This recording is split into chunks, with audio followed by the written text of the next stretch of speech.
The activities coordinator had tried everything. Board games on Tuesday afternoons, a sing-along with a volunteer pianist, third Sunday of every month, a therapy dog program that lasted 6 weeks before the dog's owner moved to Phoenix, birthday celebrations with store-bought cake, and those thin paper plates that go soggy before the fork reaches them.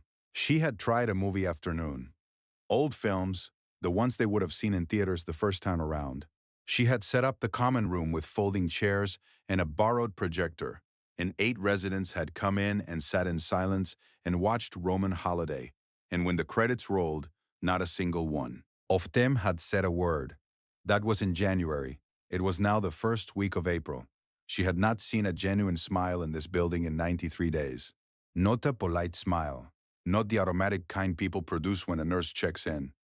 The reflexive softening of a face that does not particularly want to soften. A real one. The kind that starts somewhere behind the eyes before the mouth catches up. 93 days. She had started counting. There is a care facility on Moore Park Street in Studio City, California, called Ridgeway Gardens. It is a single-story building set back from the road behind a screen of old jacaranda trees. And in April, those trees bloom purple and drop their flowers onto the parking lot in long curved rows. And on a good morning, it is the kind of place that could convince you it was going to be all right. This had not been a good morning in a long time. Ridgeway Gardens had been operating for 27 years. It had 61 beds across 4 wings. It had a dining room with windows that faced a courtyard garden. And the garden had a bird bath and a lemon tree, and 2 wooden benches with wrought iron armrests. And in the years when the building was running the way it was meant to, residents had spent afternoons in that garden, the way they had once spent afternoons in the backyards of houses they still missed. The facility had a 3.5-star rating on the state's public registry. It was fully licensed. It passed inspections. It served hot meals 3 times a day and kept medication logs and trained its staff to address residents by name. By every measurable standard, it was adequate. Adequate was not the word anyone had used when the place was young. The administrator was a man named Dennis Burwell. He had been running Ridgeway Gardens for 11 years. He had come to the job from a healthcare operations background, a regional manager role for a medical supply company, a certificate in long-term care administration from an accredited program, a methodical mind that ran well on spreadsheets and compliance manuals. It was not an unkind man. He was a precise one. He believed in protocol because protocol was what separated a facility that kept people safe from one that didn't. And he had seen what happened to facilities that let their standards drift. He had tightened procedures after 2 difficult years, an inspection that found irregularities in documentation, a family complaint that had gone to the state before it came to him. He had responded the way he always responded to problems, with structure, with documentation, with a new layer of process between the staff and the situations that had produced the problems. The new process had worked in the measurable sense. No further complaints. Clean inspections. A written protocol for every interaction, from medication administration to family communications to what activities could be offered and which required signed liability waivers. The activities coordinator was 26 years old. Her name was Priya. She had taken the job 18 months ago because she had a degree in recreational therapy and a belief genuinely held that the last years of a person's life deserved to feel like life and not like waiting. She had come in with ideas. She had learned, carefully and completely, which of those ideas the protocol would allow. She had done everything the protocol allowed. It had not been enough. The change had not happened on a single day. It had moved through the building the way cold moves through a house. Gradually, through the walls, until one morning you realize you cannot remember the last time it was warm. The last 3 months had taken 4 residents. 2 in January. A woman named Gloria Bertram, who had been at Ridgeway Gardens for 9 years and had kept a photograph of Lake Tahoe pinned above her bed, and had once told Priya that she and her husband had driven up there every September for 31 years, and that the smell of pine and cold water was the closest thing she knew to the smell of being happy. The 4th was a man named August Kowalski, who had passed in the 2nd week of March at 91 years old. He had been a machinist for 40 years, and he had had a habit of knocking twice on any wooden surface before he sat down. For luck, and the sound of that knock had been a small daily fixture in the Ridgeway dining room for 6 years. When he stopped coming to breakfast, the table he had sat at developed a quality that Priya could not name exactly. Not empty. Something worse than empty. The residents who remained were not in any clinical sense depressed. They slept normally, they ate, they answered questions. They watched television in the common room and attended the activities that were offered to them and moved through their days with the careful compliance of people who had learned that compliance was what was expected. But something had left the building with those four people, something that compliance could not recover. Priya had written 3 memos to Dennis. She had asked about bringing in live music, real musicians, not a recording, the kind of performance that required a presence in the room. It had asked her to check the liability requirements. She had. They were extensive. He had said he would review them. He had not yet reviewed them. She had asked about a visit program. Community members coming in for conversation, not therapy, just presence. He had asked her to put together a proposal. She had put together a proposal. He had said he would think about it. He had been thinking about it for 6 weeks. She came in every morning at 7:45, and she walked the halls before the breakfast shift, and she looked at the faces of the people in her care, and she thought about Gloria Bertram, and the smell of pine and cold water, and she kept counting. 93 days. She had not expected the call. It came on a Wednesday, at 9:10 in the morning, from a woman named Renata, who worked for a nonprofit called Open Hours, an organization that arranged visits from public figures to care facilities, hospitals, and shelters. Priya had submitted a request through the Open Hours website 11 weeks earlier, during a slow Tuesday afternoon when she was running out of ideas she had not already tried. She had not expected a response. She got one. Renata said they had someone interested. She said he was coming to the Los Angeles area the following week and had a half day with no commitments and had read the request and said yes without asking any additional questions. Priya sighed. Who is it? Renata said his name. Priya was quiet for a moment. Then she said, does he know it is a nursing home? Not a children's hospital, not a school, a nursing home. Renata sighed. He asked the same question you just asked. I told him yes. He said that was exactly why he wanted to come. She told Dennis that afternoon. He was in his office, behind the desk, with a report in front of him. She stood in the doorway, the way she always stood in the doorway when she had something to tell him. One shoulder against the frame, giving him space to say he was busy. It was not busy. He looked up. She told him. He said, Keanu Reeves. She said, yes. He said, coming here. She said, next Thursday. He has 4 hours. Dennis set the report down. He was quiet for a moment. Then he said, what does he want in return? She said, nothing. That is the program. They do not take anything in return. Aside, there will need to be paperwork, liability coverage, a signed agreement. She said, Renata said they do this regularly. They have their own documentation. Aside, I will need to review it. She said, of course. He said, and I will need to brief the staff. There will be photographers, I assume? Media? She sighed. He asked for no media, no photographs released without individual consent. He asked that we not announce it to the residents until the morning of. Dennis looked at her. He said, why? She sighed. She had asked the same question. Renata had said he preferred it that way. He did not want the visit to be an event people spent a week preparing for. He wanted it to be a morning. Dennis thought about this for a moment. Then he said, all right. He picked the report back up. Then he set it down again. He said, Priya, do you think this will actually help? She thought about August Kowalski's table, about the photograph of Lake Tahoe. She said, I think we need to find out. He arrived on a Thursday morning at 9:45. A dark blue truck, ordinary, not new. He parked it in the visitor lot beneath the jacaranda trees, which were in full bloom. Purple flowers across the windshield before he had turned the engine off. It came in through the main entrance in dark jeans and a charcoal Henley and a jacket that had been worn enough to have earned its creases. No security. No publicist. A small paper bag in his left hand. Priya met him at the reception desk. She said, I want to warn you, some of them may not know who you are.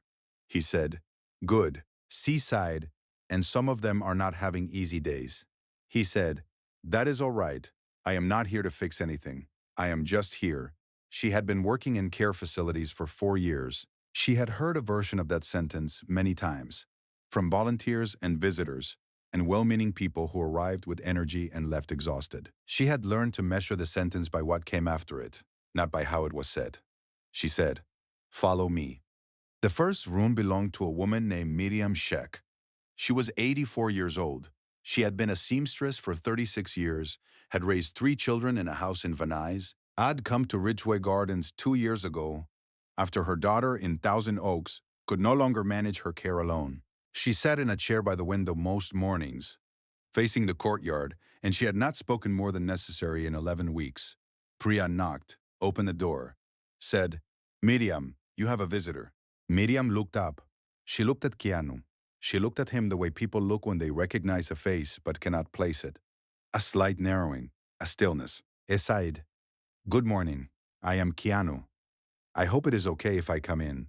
She said nothing for a moment. Then she said, "You look familiar." He said, "I get that sometimes." She said, "Are you an actor?" Aside, "I am." She sighed. "My husband loved movies. We went every Friday for 40 years. The same theater on Ventura Boulevard. It is a bank now." She paused. "He would have known your name immediately." Keanu sighed. "What was his name?" She said. "Bernard." He said, "Was he a good man?" She looked at him for a long moment. She said, "He was the best man I ever knew, and I knew some very good men." He sat down in the chair across from her. The paper bag was still in his hand. He set it on the floor. He said, "Tell me about the theater on Ventura Boulevard." She told him.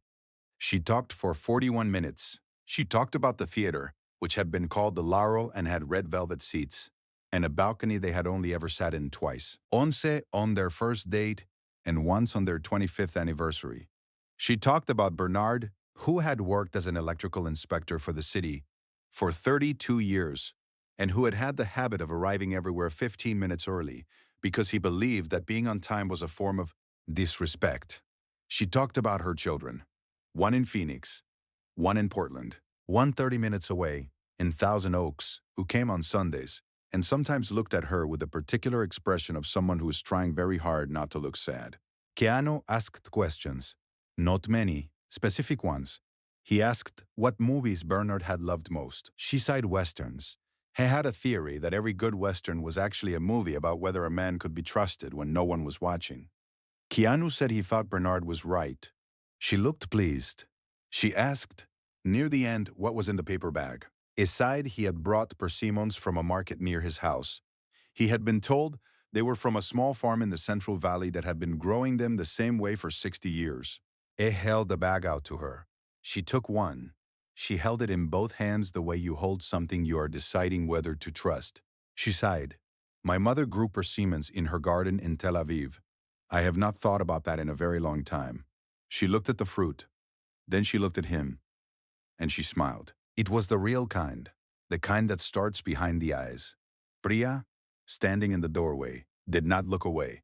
He spent the rest of the morning moving through the building the same way. No schedule, no agenda. Priya walked with him and knocked on doors and let him decide how long to stay. He did not rush. He did not check a phone. He did not say anything that sounded like something a person had thought of in advance and arrived prepared to say. He sat with a man named Raymond, who was 92 and had been a jazz drummer in his 30s, and who had not spoken about music in the years Priya had known him. Keanu asked him about the drums.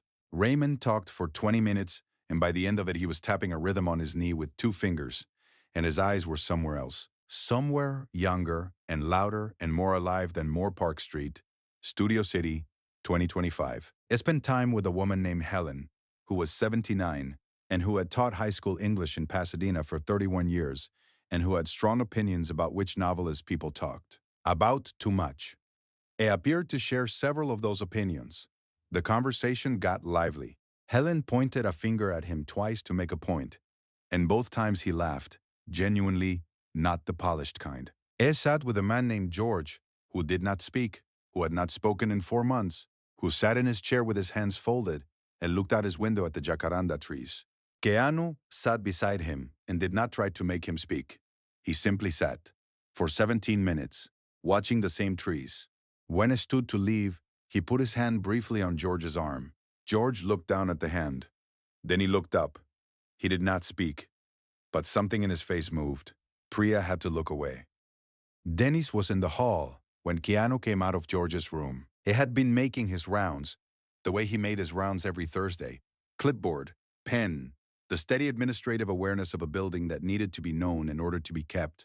He had not intended to intersect with the visit. He had approved it from his office and trusted Priya to manage it and return to his work. But he had been in the hall for the last 20 minutes. He had heard Raymond tapping on his knee.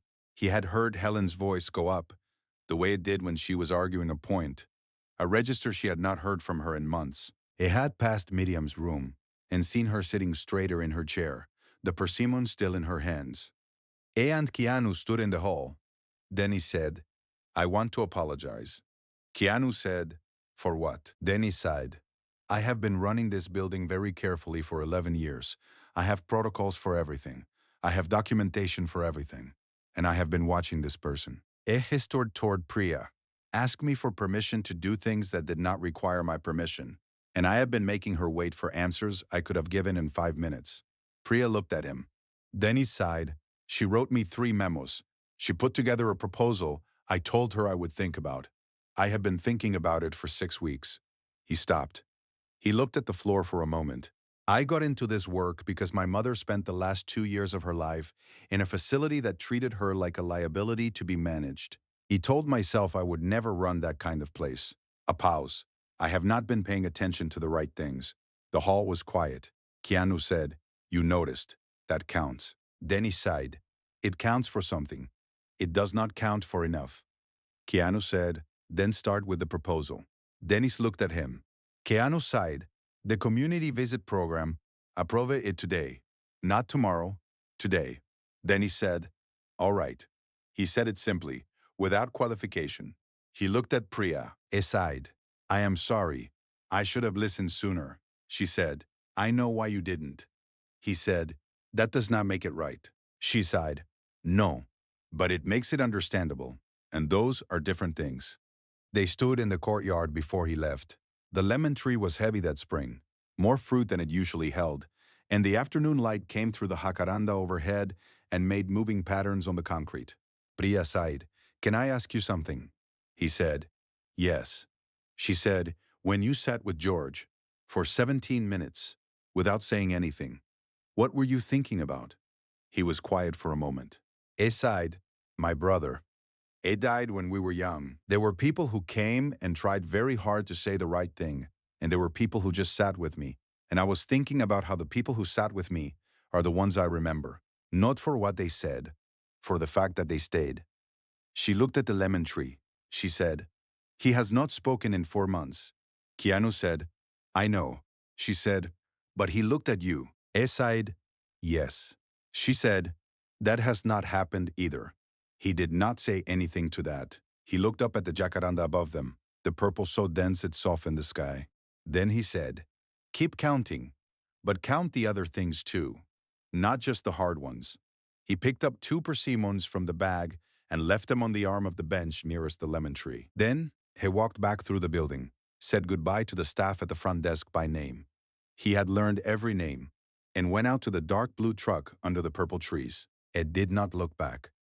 Dennis approved the community visit program that afternoon. He sent Priya the approval by email at 4:52 with a note that said, "The liability review is complete. The proposal is good. I should have said so 6 weeks ago. Schedule it whenever you are ready." She scheduled the first cohort the following Tuesday. The program brought in 12 community volunteers. Over the first month, retired teachers, a former nurse, a woman who had been a professional storyteller and who came in every other week and sat in the common room and told stories the way people used to tell them, without a screen, without notes, with only her voice and her hands. 3 of the residents who had not spoken willingly in months started attending. Then 5, then 9. Raymond asks Priya, in the 3rd week, if anyone had a drum kit. She said she would look into it. She found one. A church 2 miles away had a kit in their storage room that nobody had played in 4 years. They donated it. A volunteer named Marcus, who had played professionally in his 20s, came on Friday afternoons. Raymond could not play the way he once had.